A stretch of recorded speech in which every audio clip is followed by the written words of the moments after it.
সময় থাকতে ভালোবাসার মানুষের মূল্য দিতে শিখুন। এমনও তো হতে পারে সে আজ আছে কাল নাও থাকতে পারে। আজকে আমি তোমাদের এমন একটি স্টোরি শোনাবো যেটা শুনে আমি নিজে চোখের পানি ধরে রাখতে পারিনি। আজকে এই স্টোরিটা লিখে পাঠিয়েছে ভাইয়াটার হয়ে আমি গল্পটা আপনাদের বলে শোনাবো। তো শুরু করি। বাহির থেকে আড্ডা দিয়ে বাসায় আসলাম। এমনিতে বাবা মা গ্রামে থাকে, চাকরির জন্য আমি শহরে কোনো এক ফ্ল্যাটে থাকি। কিন্তু রাত 9টা বাজলে বাড়ির থেকে কল দিত, বক বক করতো এত রাতে বাহিরে আড্ডা দেই কেন, অথচ তখন বাজে রাত 9টা। আসলে 9টা তেমন বেশি না, তবে পরিবারের কাছে একটা চিন্তার বিষয়। কি করে সে? যাই হোক, বাসায় ঢুকে ফ্রেশ হলাম, তখনই মোবাইলটা কেঁপে উঠলো। যে দেখি প্রিয় মানুষটার কলটা রিসিভ করলাম ভয়ে ভয়ে, কেননা একটু আগে তাকে রিক্সাতে উঠিয়ে দিয়েছি বাসার দিকে। আর এত জলদি কল রিসিভ করার পর সোজা বলে উঠলো, নিচে আয়, তাও তুই করে। আমি বলছি কেন?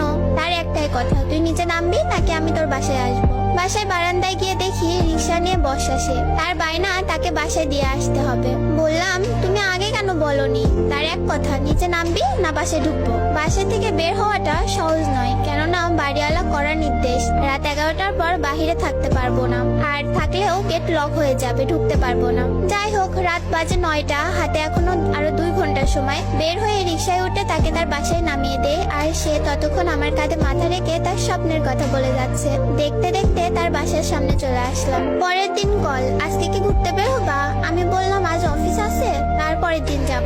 সে বললো আচ্ছা ঠিক আছে। অফিস থেকে বাসায় ফিরলাম রাত 9টা বাজে। সারাদিন প্রিয় মানুষটার সাথে কথা বলতে পারিনি। ওর কথা ভাবতেই ওর ফোন আসলো। ফোন রিসিভ করলাম আর সে বলল, বাবু নিচে আসো, একটা সারপ্রাইজ আছে। আমি নিচে গিয়ে দেখি প্রিয় মানুষটা দাঁড়িয়ে আছে। উঁকি মেরে দেখছিলাম ওর হাতে কিছু আছে কিনা, কিন্তু কই, কিছুই তো দেখলাম না।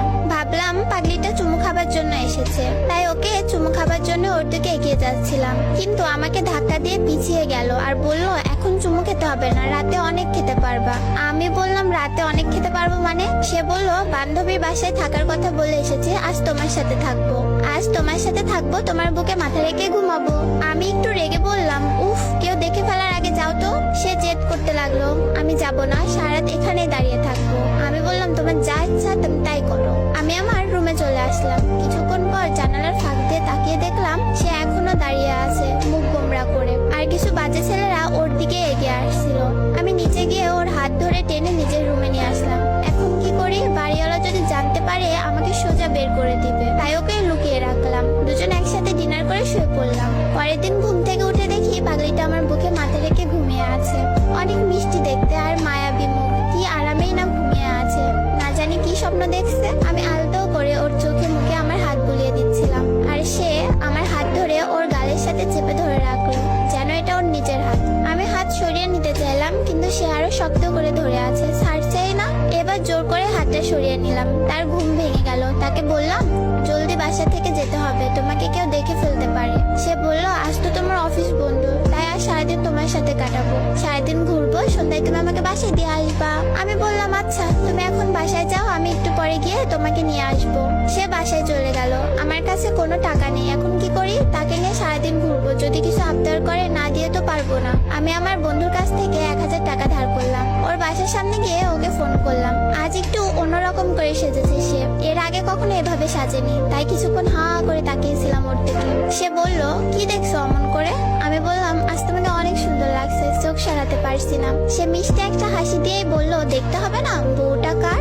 আমাকে ছাড়া সে কিছুই বোঝে না। আমি সাথে থাকলে জানো ওর আর কিচ্ছু যায় না। সে আর আমি আজ অনেক জায়গায় ঘুরলাম, আর সে আজ মন খুলে সব বলতে লাগলো আমায়, যেন আজই আমাদের শেষ দেখা। ঘুরতে ঘুরতে বিকেল গড়িয়ে এলো। সে বলল, এবার আমাকে পার্কে নিয়ে চলো। বিকেলবেলা ওকে নিয়ে পার্কে গেলাম। পার্কে সবাই জিএফকে দামি গিফট দিচ্ছে, কেউ কেউ দামি গাড়ি নিয়েও ঘুরতে এসেছে। এসব দেখে ভাবতে লাগলাম, পাগলিটা না জানে আবার কি আবদার করে বসে। কিন্তু সে দামি গিফট চাইলো না, আমাকে বলল, 10 টাকার বাদাম কিনে এনে দাও, দুজনে মিলে বাদাম খাবো আর গল্প করবো। সে আমার কাছে তেমন কিছুই আবদার করতো না, শুধু এতটুকুই বলতো, আমি তোমার কাছে কিছুই চাই না, আমাকে শুধু একটু ভালোবাসো, তাহলে আমি অনেক খুশি। আমি বাদাম কিনে আনলাম। আমি বাদামের খোসা ছড়িয়ে তার হাতে দিচ্ছিলাম, আর সেও খুশি মনে বাদাম খাচ্ছিল।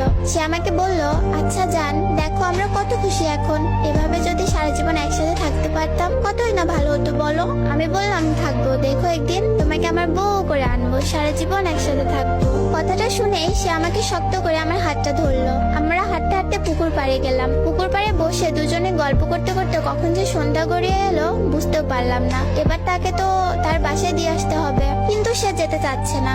বলছে আরো কিছুক্ষণ একসাথে গল্প করবে, কিন্তু সন্ধ্যা গড়িয়ে এসেছে, তাই ওর বাসার দিকে রওনা হলাম। সারাটা পথ সে আমার হাত শক্ত করে ধরেছিল। একটু অন্যরকম অনুভব করছি। হঠাৎ করে ওর প্রতি ভালোবাসাটা কেমন যেন বেড়ে গেল। ওর প্রতি কেন জানি না একটা মায়া কাজ করতে লাগলো।